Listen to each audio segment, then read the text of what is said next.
ഈശോ മിശിഹായിക്ക് സ്തുതിയായിരിക്കട്ടെ. വിശുദ്ധ മത്തായി അറിയിച്ച സുവിശേഷത്തിൽ നിന്നുള്ള വായന. 10-ാം അധ്യായം. അപ്പസ്തോലന്മാരെ അയക്കുന്നു.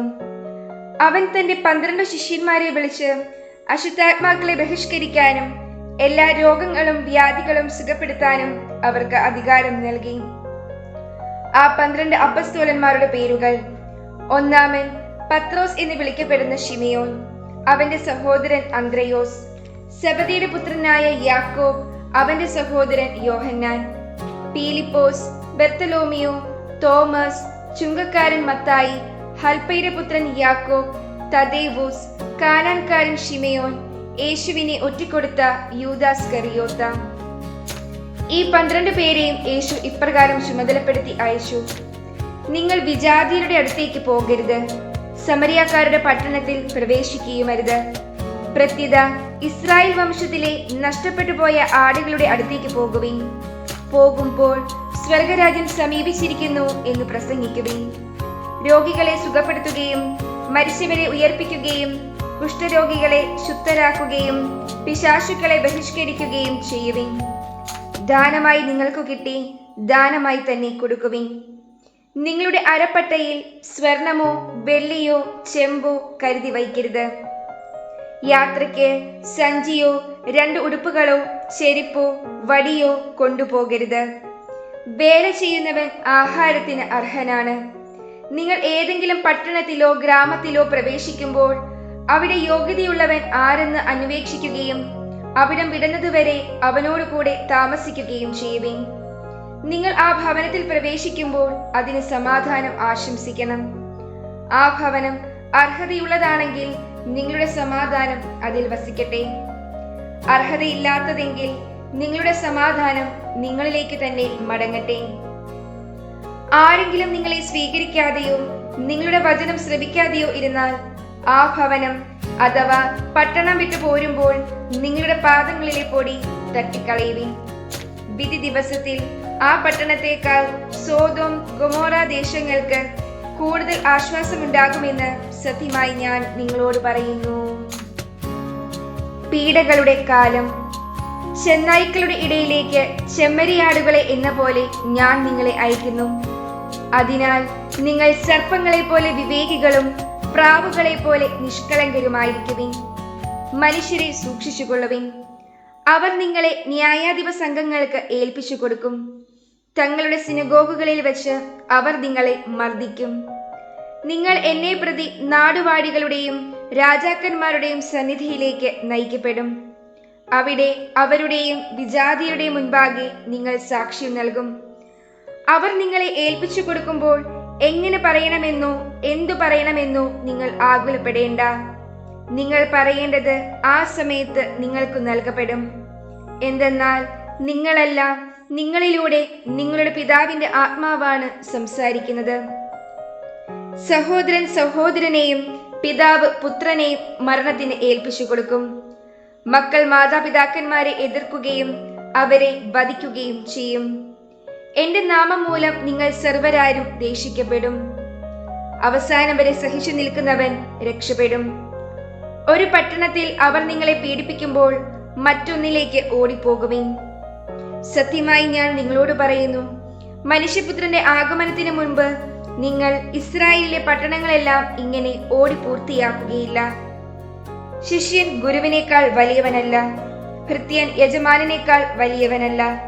ശിഷ്യൻ ഗുരുവിനെ പോലെയും ഭൃത്യൻ യജമാനനെ പോലെയും ആയാൽ മതി. ഗൃഹനാഥനെ അവർ ബേൽസെബൂൽ എന്ന് വിളിച്ചെങ്കിൽ അവന്റെ കുടുംബാംഗങ്ങളെയും എന്തുതന്നെ വിളിക്കുകയില്ല. നിർഭയം സാക്ഷ്യം നൽകുക. നിങ്ങൾ അവരെ ഭയപ്പെടേണ്ട. എന്തെന്നാൽ മറഞ്ഞിരിക്കുന്നതൊന്നും വെളിപ്പെടാതിരിക്കുകയില്ല, നിഗൂഢമായിരിക്കുന്നതൊന്നും അറിയപ്പെടാതിരിക്കുകയുമില്ല. അന്ധകാരത്തിൽ നിങ്ങളോട് ഞാൻ പറയുന്നവ പ്രകാശത്തിൽ പറയുവിൻ. ചെവിയിൽ മന്ത്രിച്ചത് പുരമുകളിൽ നിന്ന് ഘോഷിക്കുവിൻ. ശരീരത്തെ കൊല്ലുകയും ആത്മാവിനെ കൊല്ലാൻ കഴിവില്ലാതിരിക്കുകയും ചെയ്യുന്നവരെ നിങ്ങൾ ഭയപ്പെടേണ്ട. മറിച്ച് ആത്മാവിനെയും ശരീരത്തെയും നരകത്തിനിരയാക്കാൻ കഴിയുന്നവനെ ഭയപ്പെടുവിൻ. ഒരു നാണയത്തുട്ടിന് 2 കുരുവികൾ വിൽക്കപ്പെടുന്നില്ലേ? നിങ്ങളുടെ പിതാവിന്റെ അറിവ് കൂടാതെ അവയിൽ ഒന്നുപോലും നിലം പതിക്കുകയില്ല. നിങ്ങളുടെ തലയിലെ ഓരോ മുടിയിഴയും എണ്ണപ്പെട്ടിരിക്കുന്നു. അതിനാൽ ഭയപ്പെടേണ്ട. നിങ്ങൾ അനേകം കുരുവികളെക്കാൾ വിലയുള്ളവരാണല്ലോ. മനുഷ്യരുടെ മുൻപിൽ എന്നെ ഏറ്റുപറയുന്നവനെ എന്റെ സ്വർഗസ്ഥനായ പിതാവിന്റെ മുൻപിൽ ഞാനും ഏറ്റുപറയും. മനുഷ്യരുടെ മുൻപിൽ എന്നെ തള്ളിപ്പറയുന്നവനെ എന്റെ സ്വർഗസ്ഥനായ പിതാവിന്റെ മുൻപിൽ ഞാനും തള്ളിപ്പറയും. സമാധാനമല്ല ഭിന്നതകൾ. ഭൂമിയിൽ സമാധാനമാണ് ഞാൻ കൊണ്ടുവന്നിരിക്കുന്നത് എന്ന് നിങ്ങൾ വിചാരിക്കരുത്. സമാധാനമല്ല, വാളാണ് ഞാൻ കൊണ്ടുവന്നിരിക്കുന്നത്. എന്തെന്നാൽ ഒരുവനെ തന്റെ പിതാവിനെതിരായും മകളെ അമ്മയ്ക്കെതിരായും മരുമകളെ അമ്മായിയമ്മയ്ക്കെതിരായും ഭിന്നിപ്പിക്കാനാണ് ഞാൻ വന്നിരിക്കുന്നത്. സ്വന്തം കുടുംബത്തിൽപ്പെട്ടവർ തന്നെയായിരിക്കും ഒരുവന്റെ ശത്രുക്കൾ. എന്നേക്കാൾ അധികം പിതാവിനെയോ മാതാവിനെയോ സ്നേഹിക്കുന്നവൻ എനിക്ക് യോഗ്യനല്ല.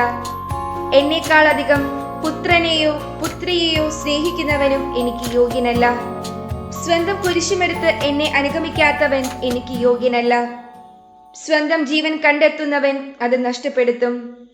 എന്നെ പ്രതി സ്വന്തം ജീവൻ നഷ്ടപ്പെടുത്തുന്നവൻ അത് കണ്ടെത്തും. പ്രതിഫല വാഗ്ദാനം. നിങ്ങളെ സ്വീകരിക്കുന്നവൻ എന്നെ സ്വീകരിക്കുന്നു. എന്നെ സ്വീകരിക്കുന്നവൻ എന്നെ അയച്ചവനെ സ്വീകരിക്കുന്നു. പ്രവാചകനെ പ്രവാചകനായി സ്വീകരിക്കുന്നവന് പ്രവാചകന്റെ പ്രതിഫലവും നീതിമാനെ നീതിമാനായി സ്വീകരിക്കുന്നവന് നീതിമാന്റെ പ്രതിഫലവും ലഭിക്കുന്നു. ഈ ചെറിയവരിൽ ഒരുവന് ശിഷ്യന് എന്ന നിലയിൽ ഒരു പാത്രം വെള്ളമെങ്കിലും കൊടുക്കുന്നവന് പ്രതിഫലം ലഭിക്കാതിരിക്കുകയില്ലെന്ന് സത്യമായി ഞാൻ നിങ്ങളോട് പറയുന്നു. വിശുദ്ധ മത്തായി അറിയിച്ച സുവിശേഷത്തിൽ നിന്നുള്ള വായന. 11-ാം അധ്യായം. സ്നാപകന്റെ ശിഷ്യന്മാർ. യേശു 12 ശിഷ്യന്മാർക്കും നിർദ്ദേശങ്ങൾ നൽകിയതിനു ശേഷം അവരുടെ പട്ടണങ്ങളിൽ പഠിപ്പിക്കാനും പ്രസംഗിക്കാനുമായി അവിടെ നിന്ന് പുറപ്പെട്ടു. യോഹന്നാൻ കാരാഗൃഹത്തിൽ വെച്ച് ക്രിസ്തുവിന്റെ പ്രവർത്തനങ്ങളെ കുറിച്ച് കേട്ട് ശിഷ്യന്മാരെ അയച്ച് അവനോട് ചോദിച്ചു, വരാനിരിക്കുന്നവൻ നീ തന്നെയോ, അതോ ഞങ്ങൾ മറ്റൊരുവനെ പ്രതീക്ഷിക്കണമോ? യേശു പറഞ്ഞു, നിങ്ങൾ കേൾക്കുന്നതും കാണുന്നതും പോയി യോഹന്നാനെ അറിയിക്കുക. അന്ധന്മാർ കാഴ്ച പ്രാപിക്കുന്നു, മുടന്തന്മാർ നടക്കുന്നു, കുഷ്ഠരോഗികൾ ശുദ്ധരാക്കപ്പെടുന്നു, ബധിരർ കേൾക്കുന്നു, മരിച്ചവർ ഉയർപ്പിക്കപ്പെടുന്നു, ദരിദ്രരോട് സുവിശേഷം പ്രസംഗിക്കപ്പെടുന്നു. എന്നിൽ ഇടർച്ച തോന്നാത്തവൻ ഭാഗ്യവാൻ. സ്നാപകനെ കുറിച്ച് സാക്ഷ്യം. അവർ പോയതിനു ശേഷം യേശു ജനക്കൂട്ടത്തോട് യോഹന്നാനെ കുറിച്ച് സംസാരിക്കാൻ തുടങ്ങി. എന്തു കാണാനാണ് നിങ്ങൾ മരുഭൂമിയിലേക്ക് പോയത്? കാറ്റ് തുലയുന്ന ഞാങ്ങിനെയോ? അല്ലെങ്കിൽ വേറെ എന്തു കാണാനാണ് നിങ്ങൾ പോയത്? മൃദുല വസ്ത്രങ്ങൾ ധരിച്ച മനുഷ്യനെയോ? മൃദുല വസ്ത്രങ്ങൾ ധരിക്കുന്നവർ രാജകൊട്ടാരങ്ങളിലാണുള്ളത്. അല്ലെങ്കിൽ പിന്നെ എന്തിനാണ് നിങ്ങൾ പോയത്? പ്രവാചകനെ കാണാനോ? അതെ, ഞാൻ നിങ്ങളോട് പറയുന്നു, പ്രവാചകനേക്കാൾ വലിയവനെ തന്നെ. ഇവനെ പറ്റിയാണ് ഇങ്ങനെ എഴുതിയിരിക്കുന്നത്, ഇതാ നിനക്ക് മുമ്പേ എന്റെ ദൂതനെ ഞാൻ അയക്കുന്നു. അവൻ നിന്റെ മുമ്പേ പോയി നിനക്ക് വഴിയൊരുക്കും. സത്യമായി ഞാൻ നിങ്ങളോട് പറയുന്നു, സ്ത്രീകളിൽ നിന്ന് ജനിച്ചവരിൽ സ്നാപക യോഹന്നാനേക്കാൾ വലിയവൻ ഇല്ല. എങ്കിലും സ്വർഗരാജ്യത്തിലെ ഏറ്റവും ചെറിയവൻ അവനേക്കാൾ വലിയവനാണ്. സ്നാപക യോഹന്നാന്റെ നാളുകൾ മുതൽ ഇന്നുവരെ സ്വർഗരാജ്യം ബലപ്രയോഗത്തിന് വിഷയമായിരിക്കുന്നു. ബലവാന്മാർ അത് പിടിച്ചടക്കുന്നു. യോഹന്നാൻ വരെ സകല പ്രവാചകന്മാരും നിയമവും പ്രവചനം നടത്തി. നിങ്ങൾ സ്വീകരിക്കാൻ തയ്യാറാണെങ്കിൽ ഇവനാണ് വരാനിരിക്കുന്ന ഏലിയ. ചെവിയുള്ളവൻ കേൾക്കട്ടെ. ഈ തലമുറയെ എന്തിനോടാണ് ഞാൻ ഉപമിക്കേണ്ടത്? ചന്തസ്ഥലത്തിരുന്ന് കൂട്ടുകാരെ വിളിച്ച്, ഞങ്ങൾ നിങ്ങൾക്ക് വേണ്ടി കുഴലൂതി, എങ്കിലും നിങ്ങൾ നൃത്തം ചെയ്തില്ല. ഞങ്ങൾ വിലാപഗാനം ആലപിച്ചു, എങ്കിലും നിങ്ങൾ വിലപിച്ചില്ല എന്നു പറയുന്ന കുട്ടികൾക്ക് സമാനമാണ് ഈ തലമുറ. യോഹന്നാൻ ഭക്ഷിക്കാത്തവനും പാനം ചെയ്യാത്തവനുമായി വന്നു. അവൻ പിശാചുബാധിതനാണെന്ന് അപ്പോൾ അവർ പറയുന്നു.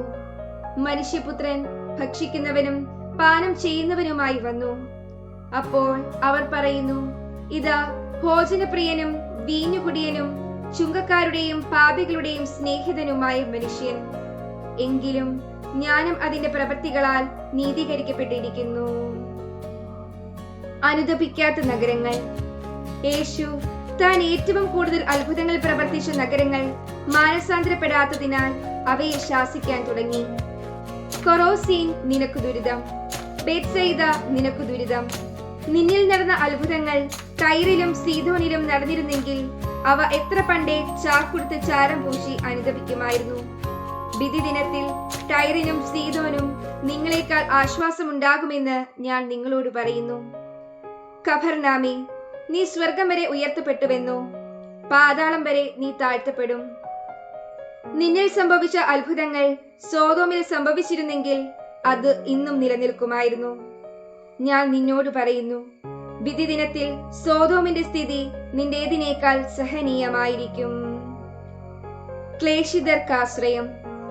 യേശു ഉദ്ഘോഷിച്ചു, സ്വർഗത്തിന്റെയും ഭൂമിയുടെയും നാഥനായ പിതാവേ, നീ ഇക്കാര്യങ്ങൾ ബുദ്ധിമാന്മാരിലും വിവേകികളിലും നിന്ന് മറച്ച് ശിശുക്കൾക്ക് വെളിപ്പെടുത്തിയതിനാൽ ഞാൻ നിന്നെ സ്തുതിക്കുന്നു. അതേ പിതാവേ, ഇപ്രകാരമായിരുന്നു നിന്റെ തിരുവുള്ളം. സർവവും എന്റെ പിതാവ് എന്നെ ഏൽപ്പിച്ചിരിക്കുന്നു. പിതാവല്ലാതെ മറ്റാരും പുത്രനെ അറിയുന്നില്ല. പുത്രനും പുത്രൻ ആർക്ക് വെളിപ്പെടുത്തി കൊടുക്കാൻ മനസ്സാകുന്നുവോ അവനുമല്ലാതെ മറ്റാരും പിതാവിനെയും അറിയുന്നില്ല. അധ്വാനിക്കുന്നവരും ഭാരം വഹിക്കുന്നവരുമായ നിങ്ങളെല്ലാവരും എന്റെ അടുക്കൽ വരുവിൻ, ഞാൻ നിങ്ങളെ ആശ്വസിപ്പിക്കാം. ഞാൻ ശാന്തശീലനും വിനീത ഹൃദയനുമാകയാൽ എന്റെ നുകം വഹിക്കുകയും എന്നിൽ നിന്ന് പഠിക്കുകയും ചെയ്യുവിൻ. അപ്പോൾ നിങ്ങൾക്ക് ആശ്വാസം ലഭിക്കും. എന്തെന്നാൽ എന്റെ നുകം വഹിക്കാൻ എളുപ്പമുള്ളതും ചുമട് ഭാരം കുറഞ്ഞതുമാണ്.